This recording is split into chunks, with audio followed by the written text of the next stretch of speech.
This is the story of the Emperor's new clothes.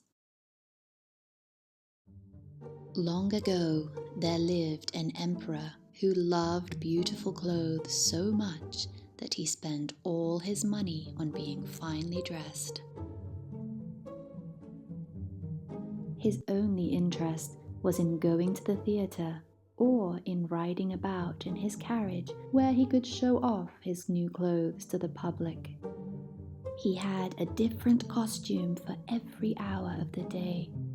Indeed, whilst other kings spent time governing at court, this emperor spent his time in his dressing room. Well, it so happens that one day, two swindlers came to the emperor's city. They said that they were weavers, claiming to all they met that they knew how to make the finest cloth imaginable.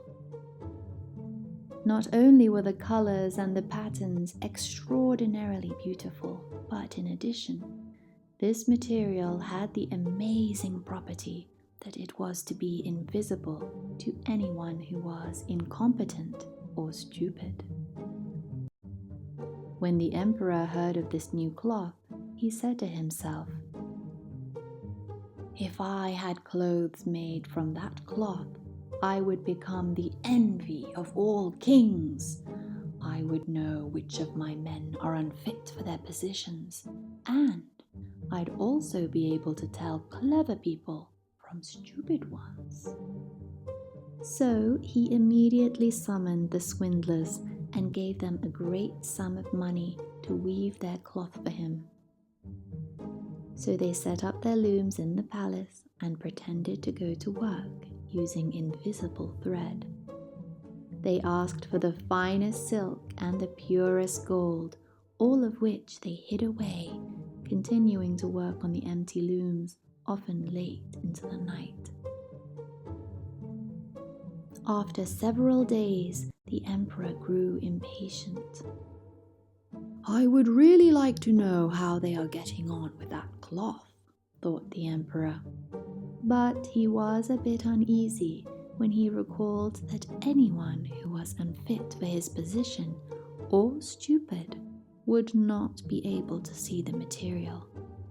Of course, he himself had nothing to fear, but still he decided to send someone else to see how the work was progressing. "I'll send my honest old minister to the weavers," thought the emperor. "He's the best one to see how the material is coming. He's very sensible, and no one is more worthy of his position than he." So the good old minister went into the hall where the two swindlers sat working at their empty looms. "Goodness," thought the old minister, opening his eyes wide. "But I cannot see a thing." But he did not dare say so.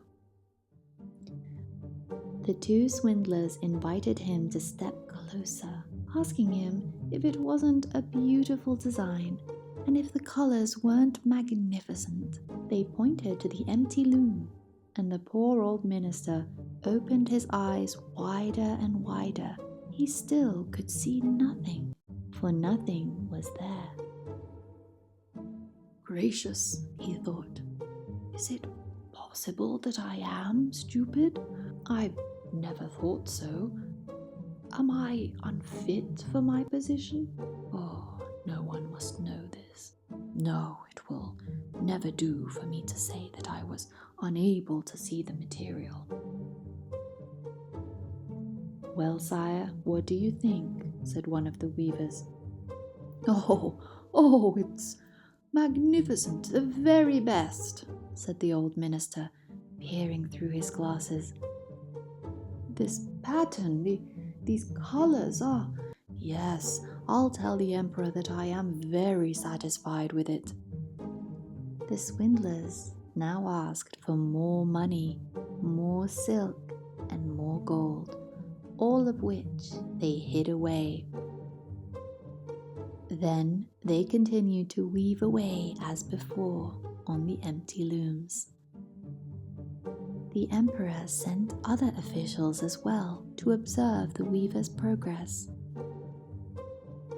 They too were startled when they saw nothing, and they too reported back to him how wonderful the material was, advising him to have it made into clothes that he could wear in a grand procession. The entire city was alive in praise of the cloth. Magnifique! Excellent, they said, in all languages. The emperor awarded the swindlers with medals of honor, bestowing on each of them the title of Lord Weaver. The swindlers stayed up the entire night before the procession was to take place, burning more than 16 candles. Everyone could see that they were in a great rush to finish the emperor's new clothes. They pretended to take the material from the looms. They cut in the air with large scissors. They sewed with needles, but without any thread. Finally, they announced, "Behold, the clothes are finished." The emperor came to them with his most distinguished cavaliers. The two swindlers raised their arms as though they were holding something and said, "Just look at these trousers, your highness. Here's the jacket, here's the cloak. They are as light as spider webs. You might even think that you didn't have a thing on.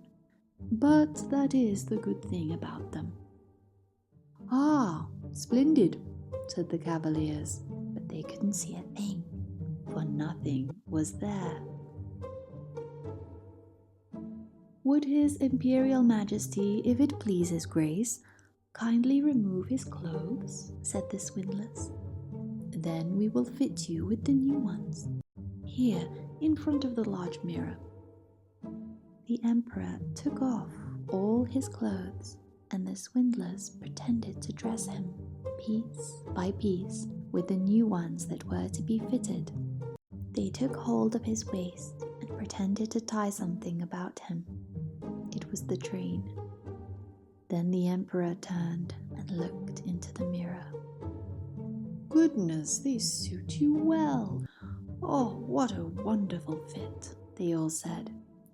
"What a pattern! Oh, what colors! Such luxurious clothes!"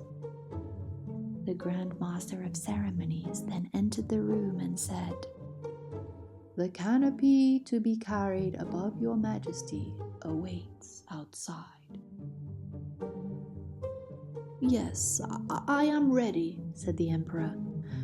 "Don't these clothes fit well?" He turned once again towards the mirror, because it had to appear as though he were admiring himself in all his glory. The chamberlains who were to carry the train held their hands just above the floor, as if they were picking up the train. As they walked, they pretended to hold the train high, for they could not let anyone notice that they could see nothing.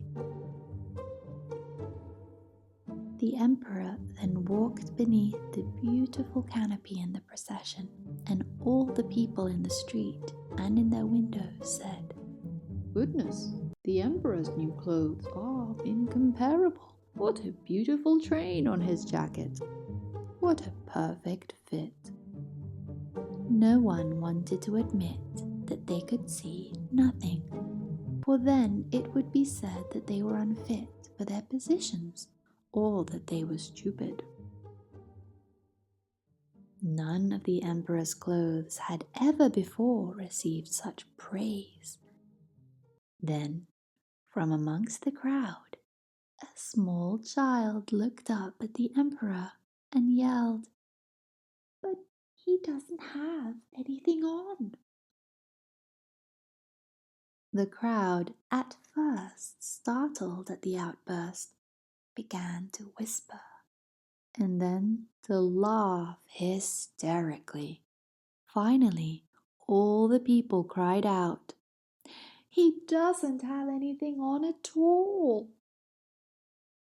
The emperor was vexed, for deep down He knew that the people were right.